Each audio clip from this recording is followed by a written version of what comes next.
The deeply out-of-context screenshots that the aforementioned lunatic and others have been discussing this week made clear that Charlie was deeply grateful for our help.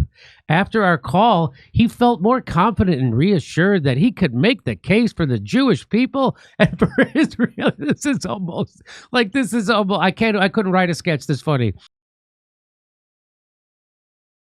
Lauren Witzke tweeted this out approximately 36 hours after Charlie posted that he was leaving the pro-Israeli movement. He had a meeting with Rabbi Walicki, Josh Hammer, and others so that they could refine Charlie's talking points on Israel. And listen to what the rabbi had to say. As he was preparing for his campus tour, he decided that he wanted to have a meeting. Josh Hammer was on the call, you know Josh, and I was on the call, and a couple of Charlie's staff to talk through Israel issues. He was really grappling with these issues. I know that he's also having meaningful conversations with people who are anti-Israel, and that's fine, and he's going to do that. And that's all part of who Charlie is. He's going to expose himself to everything. I remember right after October 7th, I was a little concerned about some of the things he was saying afterwards, and I wasn't so emotional. I realized Charlie was looking at a lot of the Israel-America stuff through the America First lens. I was looking at it through my family's in Israel. My son's joining the IDF. I was looking at it through that lens, and I was very just emotional. Your Jewish national identity. Right. The fact that he was meeting with you to refine his talking points, I assumed there was a lot of pushback. When that reporter asked me what the mood of the meeting was, and I said it was combative. He was really grappling with these issues. He was getting pulled in different directions, and I understand that. There's also within him a very faithful Bible-believing evangelical Christian. If that wasn't there anchoring him with a positive orientation towards Israel, he undoubtedly would have been much further along into the anti-Israel camp, with whom he shared a lot of opinions. And that's where he annoyed people in the Jewish community with some of the criticisms he had for Israel. So it was a combative meeting, and he annoyed a lot of people, a lot of pro-Israel people, a lot of Jewish donors. And so I'm just going to show you this is so Josh Hammer is now trying to say that he was just goofing, that he didn't really mean it, that Charlie Kirk wasn't turning against Israel. He's just goofing around, and he shows these text messages. And here's the one that's super. It says, just lost another huge Jewish donor, $2 million a year because we won't cancel Tucker. Jewish donors play into all the stereotypes. I cannot and will not be bullied like this, leaving me no choice but to leave the pro-Israel cause. Yeah, it really sounds like he's just blowing off steam, which is what Josh. So here's this guy, Josh Hammer. Now he's a senior editor at large for Newsweek, where he hosts a podcast and a radio show. He's also a syndicated columnist and contributes to conservative publications. He frequently appears on news networks such as Fox Business, and Newsmax. And here's what he said. Listen to this garbage. He says, I've been extremely reluctant to post screenshots from a murdered friend. It feels icky. I don't like it. But while I was offline this week for a holiday, a high-profile, deeply unwell lunatic, so he's referring to Candace Owens. She's the opposite of that, right? Yeah. So when your jumping off point is a lie and a slander of someone who was also a very close friend to Candace Owens, who Charlie Kirk said he was bringing back in to Turning Points USA, then everything you say is garbage after that, because Josh Hammer is garbage. So he says an unwell lunatic used screenshots of an intimate group chat I was in with Charlie Kirk and some others to impugn my character in the worst way and allege I somehow had foreknowledge, or worse, of my own friend's horrific assassination.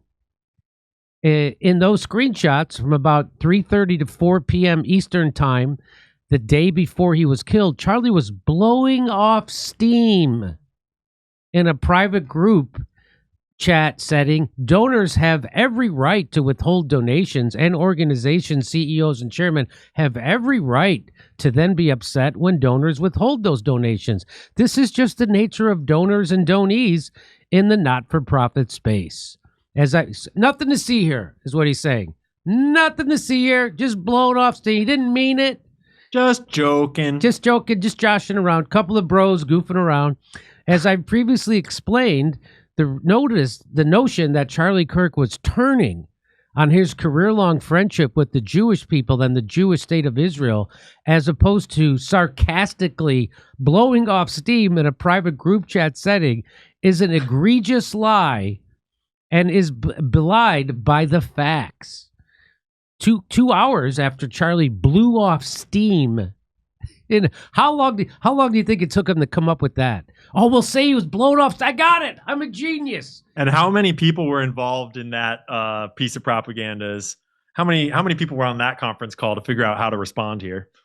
So let me just finish reading his tweet. The New York Post covered this Zoom call shortly after Charlie's death. In short, Charlie sought out our advice for how to better communicate the Israeli issue on campus so as to be most effective with the younger Gen Z audience.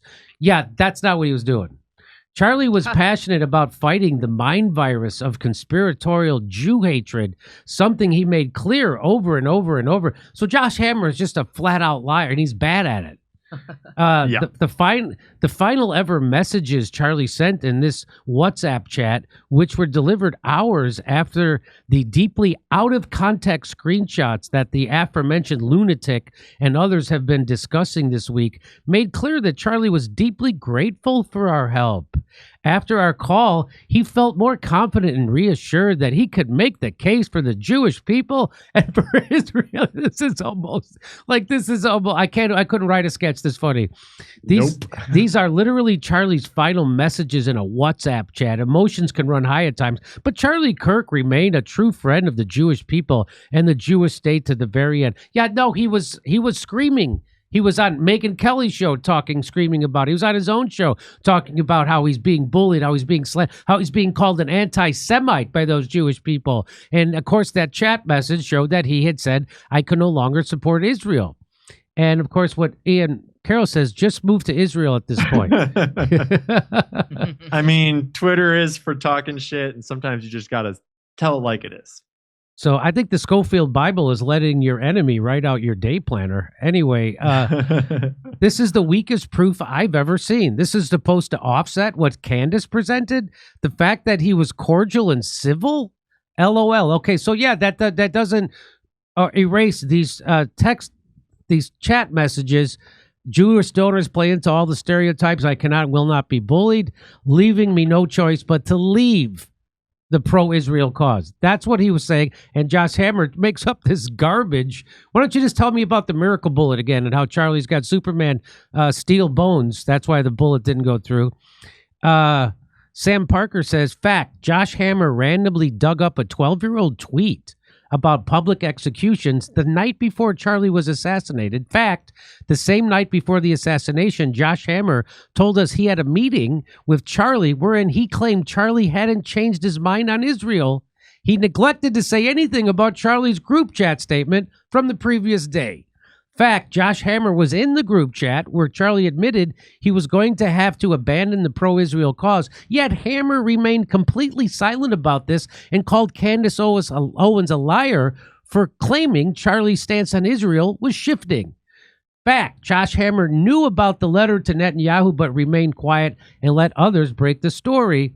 Why is Josh Hammer calling people liars for making true claims while remaining silent on key pieces of insider information himself that refute his own claims? Watch Josh Hammer tell you about being in the group chat and tell you Charlie wasn't shifting his stance. This is now confirmed to be untrue, and it turns out Candace Owens was telling the truth. Why did Hammer lie about Candace and not produce this information himself? And just so you know, here's these tweets. So on September 10th, he tweeted out public execution. What? And then here he is retweeting Donald Trump should be public execution for all to see. You will end this bullshit fast. That's from that was from like 2013. 2013. Yeah, 2013. There it is. 2013. Yep. Isn't that is a little weird? More than a little weird. And boy, when you bring Josh Hammer into politics, everything seems like a nail, if you know what I'm talking about. And by the way, if you look at the ratio on the tweet, it's time to bring the hammer down. Here it is. Here he is talking.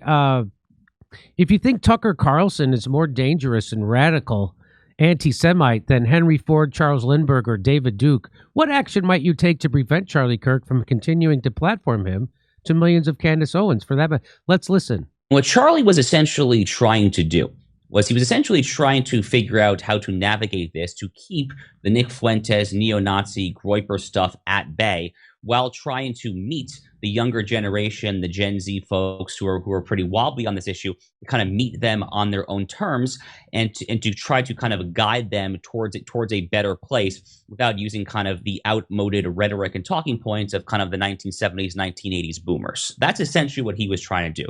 Now, we can quibble as to whether he made the right decision here or there. I happen to not like that Tucker Carlson speaks at Turning Point USA events. I think Tucker Carlson is a malicious anti-Semite. I think he's the most dangerous anti-Semite in the history of the United States. I think he is a profoundly dangerous man. I genuinely feel that way, actually. So I was not a fan of Tucker speaking at these events there. But Charlie deserves the benefit of doubt on these issues because, again, what he was really trying to do was to kind of hold the line, to keep the Fuentes Groyper stuff decidedly on the fringe, very much out of the tent, out of the movement. And above all, what Charlie was trying to do was to, he saw himself correctly as a coalition leader of really MAGA, of the American right there. And we can kind of quibble as to, where exactly you draw the line. When you're trying to kind of build an alliance of that nature there, he was trying to kind of strive towards some sort of, middle way, third ground foreign policy that was neither kind of Ron Paul isolationist nor, a George W. Bush neoconservative. And that, by the way, Ollie, in some ways is probably why he gravitated towards my book and the way that I speak about this issue, because I very much I personally am kind of the Trump doctrine. He's plugging his book. Dude, but it's disrespectful to ask any questions. Don't ask any questions. But just buy my book. Definitely lie about everybody, impugn their character, call everybody the worst anti-Semite in the history of the country, and then plug your book. So I think we know what kind of person he is. I just want to show you this. Every accusation is a confession. Jew hatred is inherent in the European DNA. That's what Josh Hammer says. Europe will never change. Jew hatred is inherent in the collective DNA. I am Jewish proudly. I advocate every single day of my life for the Jewish people and for the Jewish state of Israel. So go ahead. You respond to does Josh Hammer, is he connected with TPUSA? Yes. I'm not entirely sure of the nature of his role. Okay. I don't think he's like an employee of TPUSA as much as an advisor, but you absolutely nailed it on bringing all of those different elements of this story together, because there's a lot. And I think that it sort of speaks for itself, everything that you just put together there. But the piece that I would encourage people to go back to after this show is finished is, strangely and coincidentally, Josh Hammer played a significant role in the early evidence we had in the conversation when Candace first started sounding the alarm on something's not right here, because she pointed out that Charlie Kirk had hosted Dave Smith and Josh Hammer for a debate about Israel at the most recent Turning Point USA event, and it was extremely controversial. And Dave had a really poignant analysis of it after the fact, where he noted that Dave had already debated Josh Hammer. I think Charlie was going to have him debate someone else that pulled out. And so sort of like, I think last minute, Josh Hammer stepped in. But from Dave's perspective, he had already debated Josh Hammer and quite handily clobbered him. And so Dave was walking into his first TPUSA appearance, the main stage, I think the last night of the event, like kind of the feature act of the whole show, for a debate that he's basically already won once before. And so Charlie basically set Dave Smith up for a home run slam dunk of the anti-Israel narrative at his most recent TPUSA event. And Josh Hammer just happened to be the star of that shit show, which is quite the coincidence. And today I went back and re-watched that, the most of that debate. And if you rewatch the opening statements that Charlie makes on stage as he's about to introduce Josh Hammer and Dave Smith, knowing everything we know now, it has a whole new layer of meaning, because it's all about how I get shit for, engaging in these discussions sometimes, but I think it's really important American value that we hear out the arguments, that we have a great debate, and that whatever the best argument is wins. We need to let free speech be our guiding star and all this stuff, right? And it really, you have a whole different perspective on that debate and on Charlie's remarks, knowing what we know now. And I can only imagine how much trouble Josh Hammer is in for getting them all into this predicament. It's not great for them. Not looking great, Josh. I mean, why would he even come out and make those tweets? They're so transparently bullshit. They've gotten away with so much for so long that I kind of just suspect that they can't even imagine being held accountable or caught or anything of that nature. Because the tweets that he put out, or rather the text messages that Josh released to prove his innocence, don't even prove it. They show nothing. They're just like a random piece of conversation. Whereas Candace's are directly relevant. They're really unbelievable that Candace actually had that screenshot of him saying explicitly, I'm going to abandon the pro-Israel cause. And a great place is like I think a good place to kind of drop at the end here is to remind us all that at the end of Candace's segment, her last segment this last week, before taking this break that she's on for this next week, she claimed directly that she has been told by 3 people that she hasn't seen it herself, but she was told by 3 people separately, 2 of whom apparently have like photo evidence, that actual text messages, that Charlie said on the day before he was killed that he said he was afraid that they were going to kill him. So the big question is, who's they? Who's going to release those screenshots? Because we all want to see them. And obviously, who is they? Well, I think I know who they is. Yeah, I think we might have some guesses. I have a guess, but I'm too verklempt to tell people. October 19th will be in Irvine, California. We'll be in Australia. Then we'll be in Burbank, California the day after Thanksgiving. And then Pottstown, Pennsylvania, December 6th. Go to jimmydore.com for a link for tickets.